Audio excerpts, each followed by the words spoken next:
Merci de nous avoir rejoints. Oui. C'est très documenté. Effectivement, c'est une nouvelle étude signée Corisk et l'Institut norvégien des affaires internationales qui vient d'être publiée. Et le constat est très clair. Une victoire militaire russe en Ukraine coûterait à l'Europe 2 fois plus cher qu'une victoire ukrainienne. Selon ce rapport, si la Russie gagne en Ukraine, ça donnerait au Kremlin une influence sur l'orientation politique et économique de l'Ukraine, sans doute son adhésion à l'Union européenne, à l'OTAN. Il y aurait un risque que l'Ukraine perde la moitié de son territoire avec une déstabilisation politique, un recul démocratique, un effondrement de l'État.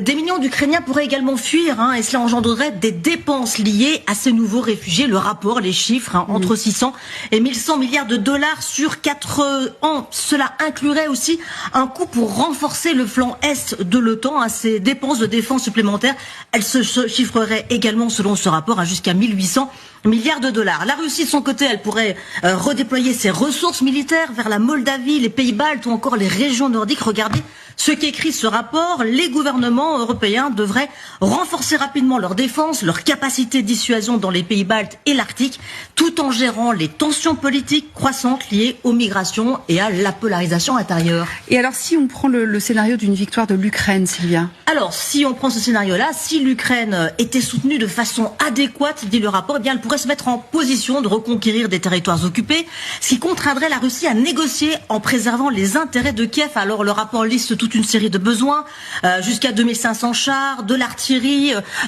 jusqu'à 8 millions de drones de tout type, des systèmes de défense aérienne, des missiles stratégiques.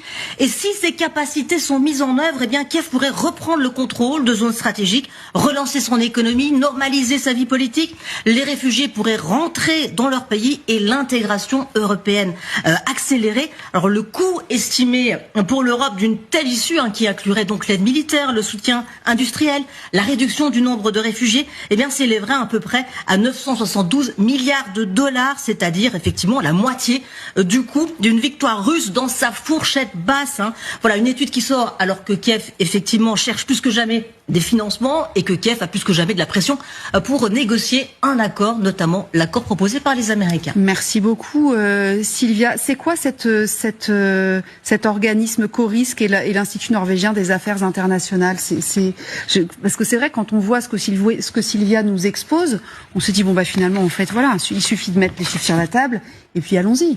Ce qui se profile probablement, c'est ni l'un ni l'autre. C'est-à-dire, ni une victoire de la Russie au sens où l'Ukraine disparaîtrait dans le ventre de la Russie, ni une victoire de l'Ukraine au sens où on voit mal les Ukrainiens repousser les Russes dans leurs frontières. Et si jamais, par extraordinaire, ils y arrivaient, ils seraient avec à côté d'eux un voisin